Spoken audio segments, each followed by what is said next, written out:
L'écoscios, mes nobles, bonjour et bonsoir, là où vous vous retrouvez. Likez, likez, likez et abonnez-vous si c'est la première fois que vous tombez sur ma vidéo. Je voulais parler de épouser l'homme qui vous mérite. Qu'est-ce que je veux dire par là? Écoutez, déjà au début de la relation, vous voyez déjà la façon des bandes de cons qui te fait chaque fois te dire non, c'est parce que je t'aime, parce que ne fais pas ceci, parce que je ne fais pas cela. C'est le genre d'homme que quand tu vas te marier avec lui, il va te dire ne travaille pas, on va te chercher là-bas, les hommes vont te courir derrière. Ne fais pas ceci, ne fais pas cela, reste à la maison que tu deviens l'usine à bébé, tu fais le bébé, tu nettoies la maison, tu le fais à manger. Toutes les études que tu as fait, je parle des femmes actuelles, toutes les études que tu as fait et que tes parents t'ont vraiment mis à l'école pour que toi tu deviens quelqu'un aussi, que plus tard que tu les soutiennes aussi et que tu soutiens la famille, c'est tombé dans l'eau parce que tu as épousé un homme qui ne veut pas ceci, qui ne veut pas cela. Mais pourquoi une femme aussi ne peut pas dire à un homme que bon, je ne veux pas ceci, je ne veux pas cela? Non, c'est seulement les hommes. Pourquoi? Non, ça c'est passé déjà, c'est depuis ça. Ça ne fonctionne plus. Parce qu'au jour d'aujourd'hui, la vie est tellement chère, les choses sont devenues chères.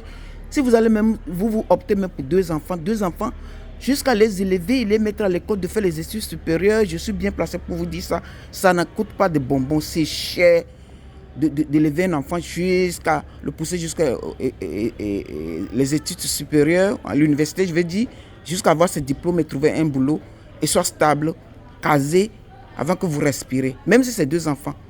N'en parlons pas de 3, 4, 5, 6, ceux qui en font plusieurs. Et on va te dire que tu restes à la maison, tu deviens l'usine à bébé, l'usine de ménage et tout. Tu t'occupes seulement de ton mari. Et le jour que le mariage est fini, vous savez que le mariage peut finir. L'homme n'est pas le parent de la femme. Hein.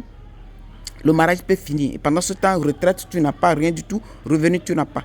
Il y a plusieurs de femmes qui me disaient que oui, voilà, mon mari me montre toutes les couleurs, alors qu'avant, il était gentil et tout. Et il me disait que bon, reste à la maison, s'occupe des enfants. Et c'est ce que j'ai fait. Aujourd'hui, il regarde dehors, il me regarde même plus. Il dit que je suis devenue moche, j'ai vieilli, je m'entretiens plus, je ne fais pas ceci, je ne fais pas cela. Et il regarde dehors. Je lui dis qu'il me trompe, il dit, et puis après quoi? Tu as vu comment tu es devenu? Alors que c'est lui qui l'a rendu comme ça. Hein. Parce que quand tu ne vois pas autre chose dehors, tu es toujours dans tes quatre murs à la maison, popote, les enfants à l'école, tu reviens. Tu ne vois pas ce qui se passe dehors, tu ne peux pas te pouponner. Mais il faut sortir un peu pour voir ce qui se passe dehors. Comme ça, tu peux aussi être à la mode. Maintenant, il regarde les nénettes dehors, il commence à te négliger. Il veut même que tu t'en ailles pour il dit que oui, c'est toi qui est parti. Hein. L'abandon de foyer conjugal, et comme ça, il demande le divorce. Il tourne autour de ça pour commencer à te dire que tu t'es bien regardé. Quand les réunions de travail, il dit, you know, je vais aller tout seul, je vais aller avec les collègues et puis c'est bon. Alors que les collègues viennent avec le mari. Vous comprenez? Il y a des réunions que moi j'ai fait dans mon travail, qu'on a dit que je viens avec mon mari et on est parti ensemble, avec notre fils aussi. Vous comprenez? Il y a des réunions comme ça quand l'enfant est en bas âge, vous ne pouvez pas le laisser parce que ça va finir tard. C'était la réception, des choses comme ça. Donc on a fait un enclos pour les enfants et il y a quelqu'un qui encadrait les enfants et nous on était enjaillés de l'autre côté. Donc les choses comme ça, ils partent tout seuls chercher les filles dehors. Parce que toi tu as déjà accouché ces enfants hein, qui seront bizarrement, heureusement que maintenant ça a changé, que la femme peut décider aussi de nom des enfants.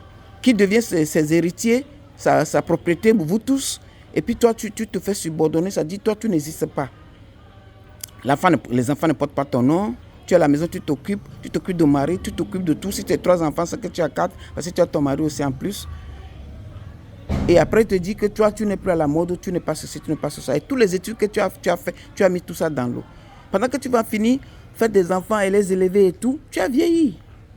Tu as vieilli jusqu'à quand un enfant va avoir 20 ans, 25 ans ou 18 ans pour sortir de la maison et vous allez continuer aussi à le suivre là où il va faire les études et tout. Ben, si tu as commencé à faire les enfants peut-être à 25 ans, c'est que tu as déjà 40 ans passés. 45, 50 ans déjà, on dit que toi tu es vieille. Et pendant ce temps, le monsieur, lui, il voit autre chose, il se pouponne. Ne devez pas le cadeau de vos maris. Et puis, épousez l'homme qu'il vous faut, qu'il vous mérite. Et c'est au début de la relation qu'il faut mettre tout par terre et débriefing, tout ça là, et mettre tout au clair. Moi, je vais travailler, tu vas travailler. Je peux prendre le congé de maternité et je s'occupe des enfants. Bon, en France, par exemple, tu peux rester à la maison 3 ans si tu as un deuxième enfant.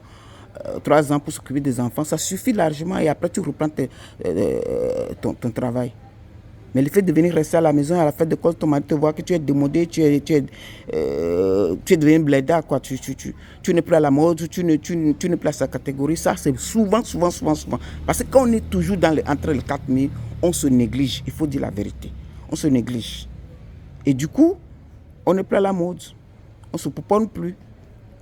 Ne deviens pas le cadeau de vos maris et épousez l'homme qui vous mérite. Voilà. Déboussios, Madame Noblesse, toujours à Cotonou.